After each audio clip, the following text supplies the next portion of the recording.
Hey everyone, welcome back to What's in the Box, where we try to think outside of the box when it comes to the past. Today, we're going to talk about some tasty history when we consult our mystery item. This is one of my favorite items in our collection. Not really sure why, it's not all that exciting, but it does open up the door to talk about some really interesting regional history and a whole lot of other things that were going on in the early 1900s. So let's see what we've got in our mystery box today.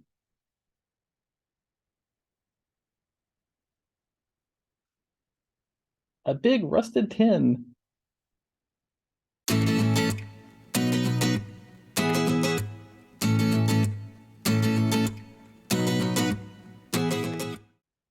Now, that does not sound that exciting. So let's call it what it is, and it is a marshmallow tin.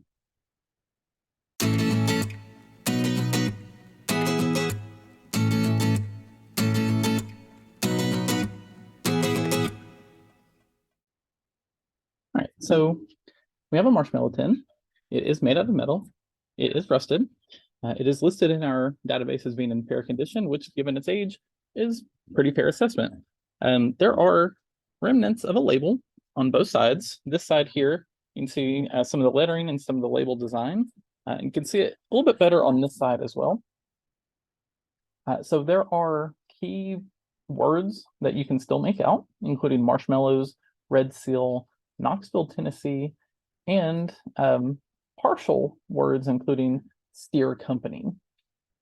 So as an item, it's round, very light, not very heavy at all. It is rusted, as we mentioned. The inside is not as rusted, but it is about I don't know, maybe 6 inches deep and pretty big considering it's just containing marshmallows. So this can tell us quite a bit about some key parts of the past, including industrialization, candy production, and marshmallow production in particular, and regional history as well.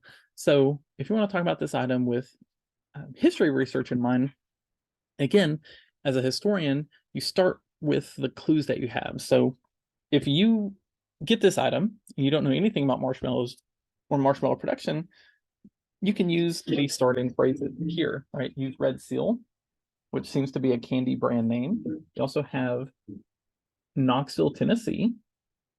So you can look up Red Seal marshmallows. You can start with Knoxville, Tennessee with Red Seal marshmallows. The Steer Company is another really big clue. Now, if that had been left off, you still might get to the final location, but having that is really helpful. So if you start the research process, as we did with this item, it will eventually take you to the missing part of that phrase, which is the Littlefield and Steer Company. So the Littlefield and Steer Company was in operation by the early 1900s. We know that it had a building, its own building, by 1904, and had upgraded into a new building. And by 1920, through photographs and other records, we know that they also had access to rail cars for distribution. So by the end of World War I, so by around 1920, this had gone from a regional candy production company to national, like its product went nationally, and it used that Red Seal. And so you can find advertisements in newspapers for Red Seal brand candies outside of the region of East Tennessee, which again is a product of industrialization with the rise of the railroads and rise in companies and in the industrialization process. This local regional company is able to get its product out into other places.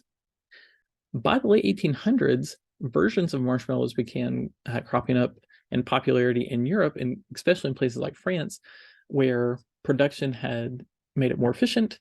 You started to see substitutions to the formula and the ingredients of marshmallows in the process that give it more form.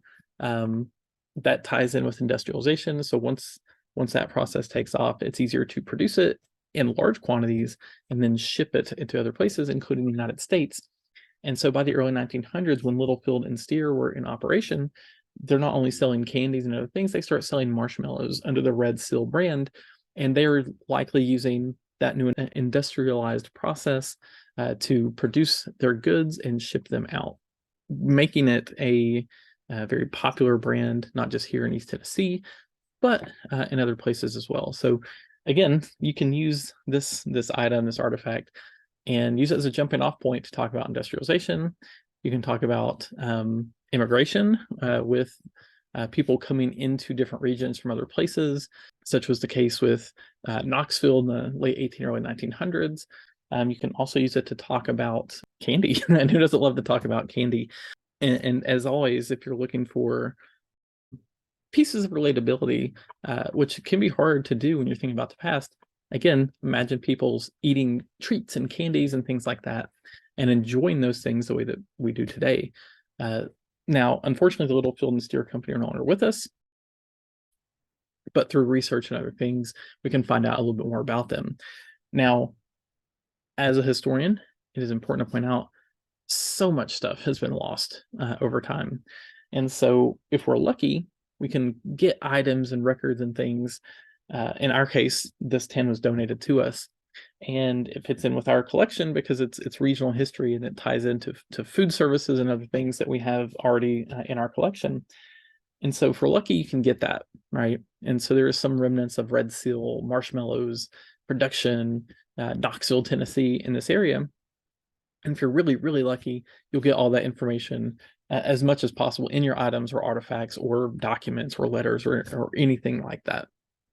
So it is important to remember when you're doing history research, sometimes it's frustrating and sometimes, you work with what you've got, but oftentimes it's pretty rewarding, and you can normally find out a good deal of information about the past, and if you try hard enough, about the present as well.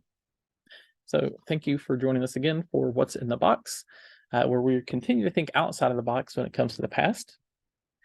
Be sure to like and subscribe to the Chester Inn YouTube channel and follow along with us on social media at the Chester Inn and at the Heritage Alliance if you want to keep up to date with our new video content as it comes out and any programs and other activities that we have going on around the museum.